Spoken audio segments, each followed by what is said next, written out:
Thank you for the introduction.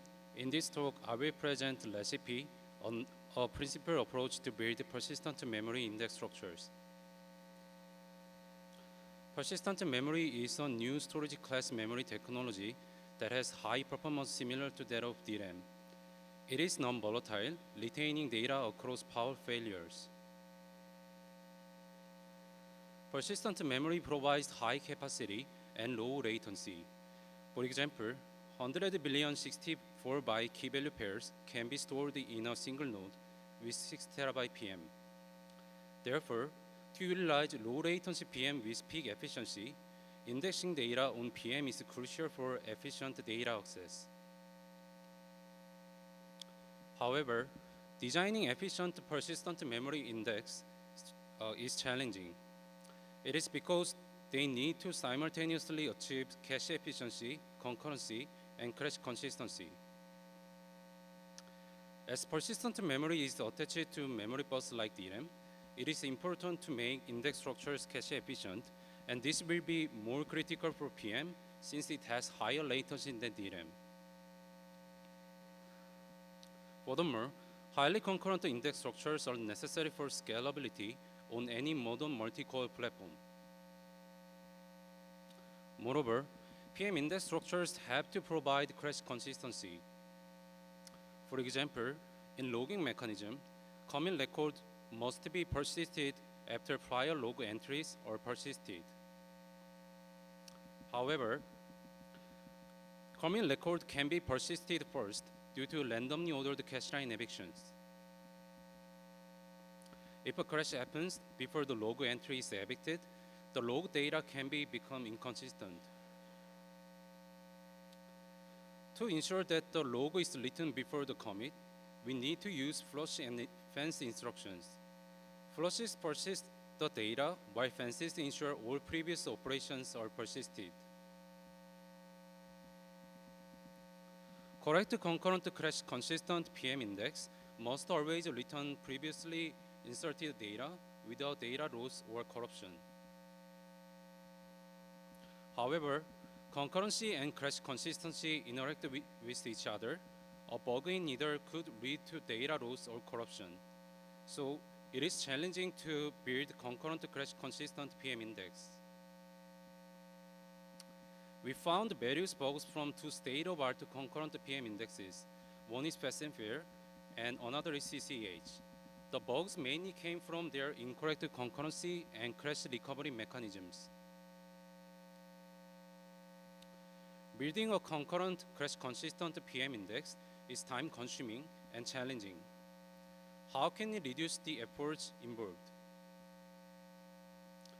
Our approach is to convert existing DRAM indexes to be persistent. The insight behind this approach is that the semantics of isolation and crash consistency are very similar to each other. A lot of work has gone into making DRAM indexes cache efficient and concurrent. If we use them for PM, they will show high performance in PM similar to DRAM. However, as DRAM indexes were inherently designed without considering crash recovery, they will be crash vulnerable if just moved into persistent memory. So we would like to convert the DRAM indexes to be crash consistent. However, the conversion of DRAM indexes should employ minimal changes without modifying their original design principles. To address this challenge, we noticed that the requirements for correct isolation and crash consistency are very similar as prior work has identified. Isolation ensures returning consistent data while concurrent threads are running. Crash consistency does this after unexpected crashes. Our approach reuses isolation mechanisms in DRAM indexes to obtain crash consistency. We propose a recipe, a principled approach to build PM indexes. Recipe converts specific DRAM indexes to PM indexes. We change 5 different DRAM indexes to be persistent by applying our recipe. The conversion involved different data structures such as hash tables and B plus trees. The conversion required only 200 lines of code, and converted index show up to 5.2 times better performance than state-of-art PM indexes. This is the outline for the rest of my talk. First, let me describe our overall intuition. There are two kinds of mechanisms for isolation: blocking and non-blocking algorithms. Blocking algorithms use locks to explicitly prevent the conflicts of thread. However, non-blocking algorithms use well-defined invariance and ordering constraint without using locks. Many DRAM indexes employ non-blocking algorithms to improve scalability. We observed that in non-blocking indexes, readers can detect and tolerate inconsistencies made by concurrent writer without using locks. And writers also have ability to detect, but they fix inconsistency. In the theoretic community, this mechanism is called as helping mechanism, and it has functional similarity with crash recovery. Such DRAM indexes are inherently crash consistent. We observed that not all DRAM indexes can be converted with low effort. We mainly exploit inherent crash recovery in the index and convert the DRAM index with minimal changes. To help identify such DRAM indexes, we provide specific conditions which DRAM indexes must hold and corresponding conversion actions. I will now describe Recipe's conversion conditions. We provide 3 conversion conditions. I want to note that the conditions are not exhaustive, but the index we converted fell into these 3 conditions. First condition is updates via single atomic store. In this condition, readers are non-blocking and writers may be non-blocking or blocking. Updates become visible to other thread after single atomic commit store. Every update in this condition is failure atomically reflected to persistent index. So, the conversion only requires adding flushes after each store and bind the final atomic store using fences. Second condition is the case writers fix the inconsistency. This condition is the same case previously described in our overall intuition. In this condition, readers and writers are non-blocking and they detect, tolerate, and fix the inconsistencies. But different from condition 1, an update consists of a sequence of ordered deterministic steps. In this condition, readers can face intermediate state caused by writers. However, they have ability to detect and tolerate this by reasoning about the orders of deterministic steps. On the other hand, even if another writer comes in, it also has ability to detect this state, but they fix it instead of just tolerating it. If we add an index with this condition to PM, even if a crash happens in the middle of an update, they will be inherently crash recoverable via their helping mechanism. Only thing we have to do is to add cache line flushes and fences after each store and specific laws to make every persistent store correctly ordered. Finally, I will describe condition 3. In contrast to condition 2, in this condition, writers don't fix the inconsistency. Condition 3 requires readers are non-blocking and writers blocking using locks. Similar to condition 2, readers under this condition can detect and tolerate an intermediate state. But writers provide isolation using locks while not fixing inconsistency. Writers in this kinds of index structure consider all inconsistency to be transient. So, if a crash happens in the middle of an update, thread cannot recover inconsistent state properly. To solve this problem, Our proposed conversion is to add a helping mechanism. We found that existing algorithm in the index can be used as helping mechanism without inventing new recovery logic. After checking on ongoing step, we resume the remaining steps by switching over to the existing code section, handling them. After this conversion, the index becomes crash consistent and other writers can correctly complete their own operations. I have explained all three conditions. In next slide, I will show one conversion example of mastery via condition 3. We select this example as conversion required by condition 3 is most complicated. Mastery uses B-link tree, which is a variant of B plus tree with improved scalability. The high key indicates the biggest key in the left sibling. In this example, inserting 26 causes a no split. The split operation consists of two atomic steps, updating the sibling and updating the parent. Readers can see the state with just the sibling updated. If another thread tries to read key 25 before completing split, it will reach an incorrect node. However, by checking the high key, it detects this inconsistency, and then it navigates to the correct node using the sibling pointer.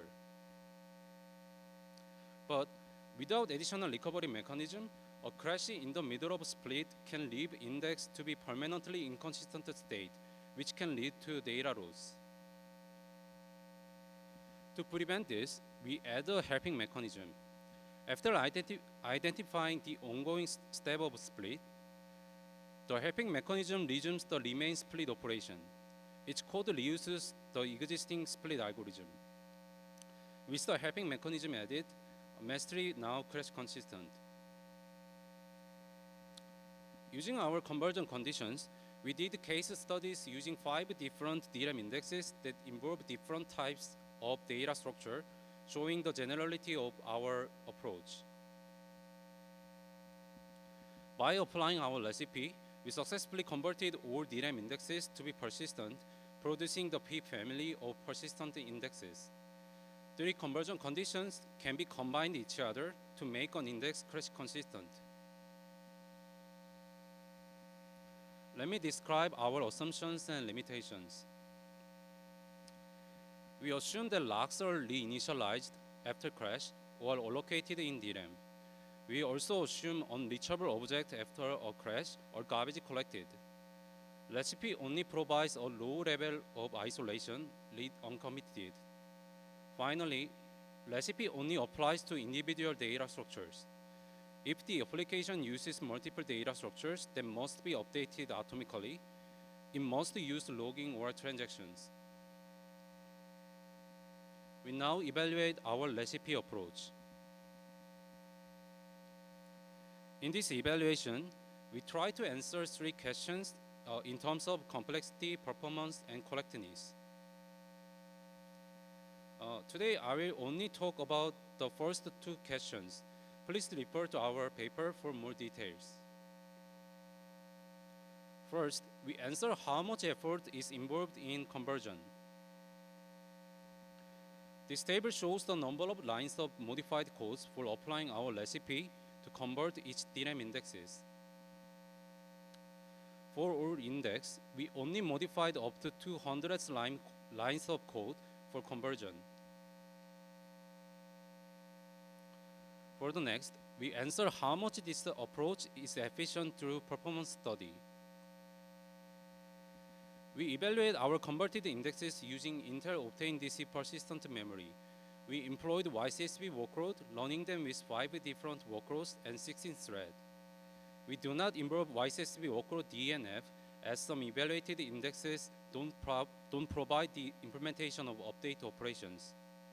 We compare the performance of our indexes with state-of-art PM indexes by dividing groups into ordered and unordered indexes and using both integer and string keys.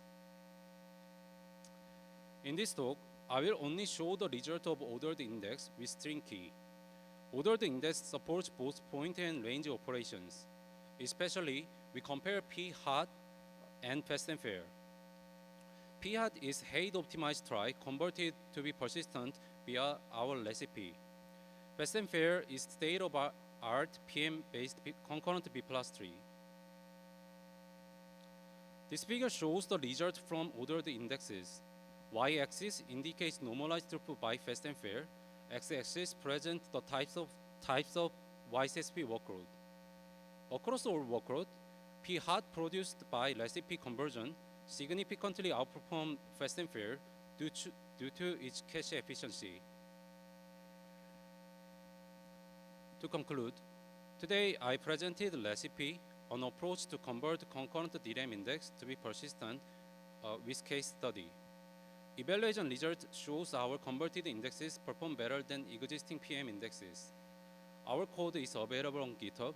I'll be happy to take questions.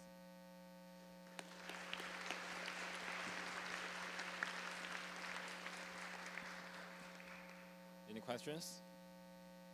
So let me start one first. So it seems like you have a number of very clear recipes. Is it any way you can automate the conversion based on the code patterns? I mean since the code patterns, is there any chance you automate the conversion? Yeah, so we first identify the implementation patterns of each index, and then refine each conditions. Refine each condition depending on their data structure's implementation pattern. Okay. So let's open the.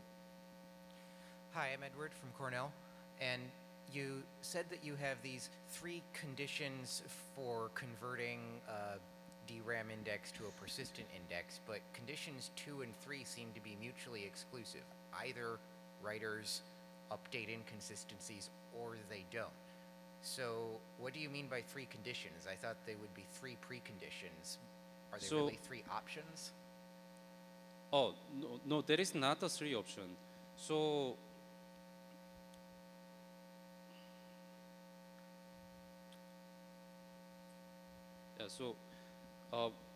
as I shown in this slide, I say our 3 conversion conditions can be combined each other to convert to make an index to be consistent, crash consistent. So we apply each condition in our implementation. We apply our conditions by dividing groups into non-structural modification operation and structural modification operation. And usually condition 1 applied for the non-structural modification operations. And condition 2 and 3 were used for modification for structural modification operations. There is non-atomic operations. But it seems like you'll only ever use either condition 2 or condition 3. You can't use both of those because they're mutually exclusive. Is that true? Yeah, so in case of the condition 1 can be compatible with the condition 2 and 3, but in case of the condition 2 and 3 has the different requirements. For example, condition 2 require both writers and readers should be non-blocking, but the condition 3 require allow the writers use the blocking algorithms. Okay, so they're really different approaches depending on how the DRAM index is implemented. Could you repeat? So these conditions are really just 2 alternative approaches depending on how the DRAM index was implemented. Yeah. Okay. Thank you. Go for it. Henry from Square. Mostly I wanted to understand, what does the evaluation look like compared to the baseline DRAM index that you're converting from? So I understand you're getting really good performance compared to current PRAM, but wondering what the performance degradation is when you move to PRAM. Thank you for good question. So the question is how much performance degradation observed after converting DRAM index to be persistent? Yeah. So in converting DRAM index to persistent index, we should add the cache line flushes and fancy additional cache line flush and fancy instructions to be added. to the each DRAM index. So because of this addition, the performance was much degraded compared with the original DRAM index. Was the degradation worse or better than what you would expect based on the difference in performance between the two types of hardware? That is the expected result, because actually the PMS has the higher latency than DRAM. Sorry, I mean, like, was the amount of degradation you observed greater or less than what you expect in terms of order of magnitude? Yeah, that was the expected result. Thanks. All right, so I forgot to mention, like, CCOM is actually looking for a summer internship. So if you have like no interesting summer internship projects, make sure to pitch to him. All right. So I've got one question about your BW tree.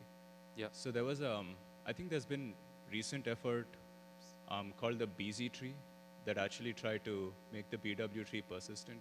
Yeah. So did you guys try comparing your persistent BW tree against that, and were there? I mean, how did they compare? Yeah, I know. Thank you for a good question. In case of the BZ tree, use the multi-word compare and swap. Yes. That's why we consider we only assume the compare and swap operation, like single compare and swap operation. Okay. That's why we did not compare our indexes with BZ tree. Okay. Wouldn't it be a good comparison, because that's sort of like a custom approach towards making an index persistent versus your more general approach? So do you think it would be like a good idea to perform that comparison? Yeah. Okay, thank you. Okay. Thank you. So let's take the question really quick. Yeah.